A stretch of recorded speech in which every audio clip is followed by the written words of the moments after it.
Je n'ai pas de signal. Tu n'as pas de signal. Il n'a pas de signal. Nous sommes sans matériel. Il ne vous enverra pas de mail. Oups, nous ne travaillerons pas. Fin? Confin? Confinement? Déconfinement progressif. C'est notre podcast. Bienvenue à toutes et à tous. Ça va chez vous? Nous l'espérons. Nous vous proposons un petit voyage en langue française, un collage poétique, guidé par les textes à distance. À distance, c'est la thématique de la semaine. Alors, délions les langues et faisons disparaître les murs. Relions-nous quelques instants en français et réduisons l'écart qui nous sépare. Je vous laisse avec dans l'ordre Anna, Tasha, Sarah, Spela, Tanaya, Tiné et Marinella. Seul. Je me suis réveillée et je fais du café. Je n'ai pas bu de café à Ave. J'étais seule à la maison. Je n'ai pas passé du temps avec mes amis. Nous avons parlé au téléphone. Je ne suis pas allée à l'école. J'étudiais le français à la maison. Je jouais des chansons françaises à la guitare à mon chien. Le soir, j'ai regardé un film, seul. Ensuite, je me suis couchée et j'ai rêvé de moments heureux. Hier, je me suis réveillée à la même heure que tous les jours. J'ai mangé le déjeuner, j'ai bu du café chaud et quand il a été 10 heures, j'ai commencé à faire les devoirs. J'ai écrit des essais, j'ai fait des calculs difficiles, j'ai lu des textes en anglais, en allemand et en français. Et j'ai commencé à m'ennuyer. Et bientôt, l'heure rouge a sonné 5 heures. C'est là que j'ai fini mes devoirs. J'ai fait le dîner, toute heureuse. Et je me suis couchée. Mais au lit, je me suis souvenu que demain est exactement le même jour ennuyé qu'aujourd'hui. Donc, un autre hier.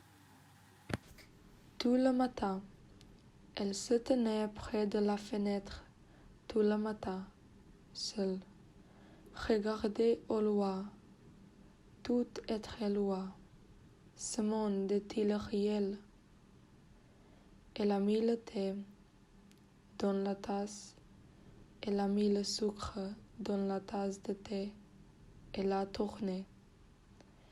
Elle est allée vers la porte, elle a ouverte. Elle a dit, le soleil a touché son visage et lui a brûlé la peau. Elle a fermé la porte et les fenêtres. Elle a éteint les lumières et est retournée dans l'ombre froide et sombre. Travailler à distance. Je me suis levée le matin.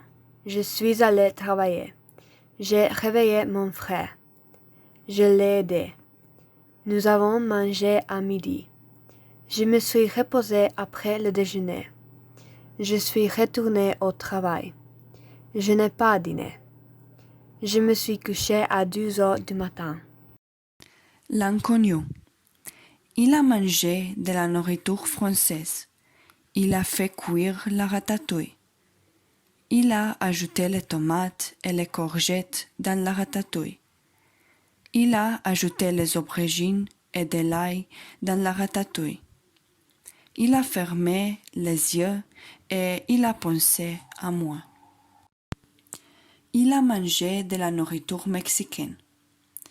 Il a mis la tartinade à l'avocat dans la tortilla. Il a mis le poulet dans la tortilla. Il a fermé les yeux et il a pensé à moi. J'ai mangé de la nourriture slovène. J'ai préparé la yota. J'ai ajouté les pommes de terre et les choux. Je fais cuire la potica. J'ai ajouté du sucre et des noix. Je fermais les yeux et je pensais à l'inconnu. Déjeuner chimique. Le matin, j'ai fait le déjeuner. Le déjeuner a été mon don de moi à ma mère. Le déjeuner a été en polymère. J'ai offert le petit déjeuner à mon père, mais il a voulu un monomère. Donc j'ai mis le repas au micro-ondes. J'ai découvert au microseconde que mon père a mangé un polymère. Ma mère, ma sœur et moi, nous sommes entrés au désarroi. Notre polymère martyr, il est mort. Cette bouton de routine. Je me suis réveillée. Je fais bouillir l'eau. J'ajoutais du sucre et le café. Je bois du café. Je fais défiler Facebook. Encore ces virus. Je finis mes devoirs. Je loue le livre. La nuit est venue. Je suis allée faire le dîner. Je me suis assise. Je mangeais et pensais. Où est tout mon école? Où est toute liberté? Où est ton monde? Je me suis douchée. Je me suis couchée et je pensais. Oh, cette routine. Le lendemain, je me suis réveillée. Je répétais. Où est tout mon école? Où est toute liberté? Où est ton monde? Putain de routine. Nous retrouvons maintenant Lara, suivie de Katiusha. Nous, les étudiants en 12e année en Slovénie, nos amis aux Pays-Bas, divertissement aux Pays-Bas, à distance. Bonjour, je m'appelle Katiusha et je suis une étudiante de la classe du 1. Le travail à distance est difficile, mais chaque jour j'essaie de comprendre le matériel. Avec toute la confusion, les enseignants sont toujours à notre disposition. J'espère que la quarantaine est terminée dès que possible. Restez en bonne santé. Au revoir. Et pour finir, nous écoutons un court extrait du roman La peste d'Albert Camus, à l'heure où les portes de la ville se ferment. Lu par Neja et Laura. À partir de ce moment, il est possible de dire que la peste fut notre affaire à tous. Jusque-là, malgré la surprise et l'inquiétude que leur avaient apporté ces événements singuliers, chacun de nos concitoyens avait poursuivi ses occupations, comme il l'avait pu, à sa place ordinaire. Et sans doute, cela devait continuer. Mais une fois les portes fermées, ils s'aperçurent qu'ils étaient tous, ils narratèrent le même, pris dans le même sac, et qu'il fallait s'en arranger.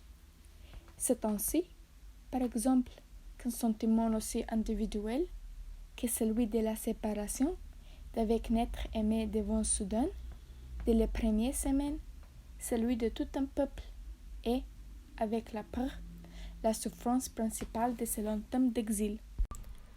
Une des conséquences les plus remarquables de la fermeture des ports fut, en effet, la soudaine séparation où furent placés des êtres qui n'y étaient pas préparés, des mères et des enfants, des époux, des amants, qui avaient cru procéder quelques jours auparavant à une séparation temporaire qui s'était embrassée sur le quai de notre gare avec 2 ou 3 recommandations. Certaines de se revoir quelques jours ou quelques semaines plus tard, enfoncés dans la stupide confiance humaine, à peine distraits par ce départ de leurs préoccupations habituées. Servir d'un seul couple éloigné sans recours, empêcher de se rejoindre ou de communiquer. C'est tout pour cette fois-ci. Nous vous retrouvons la semaine prochaine pour une nouvelle édition de ce podcast Déconfinement progressif. À bientôt.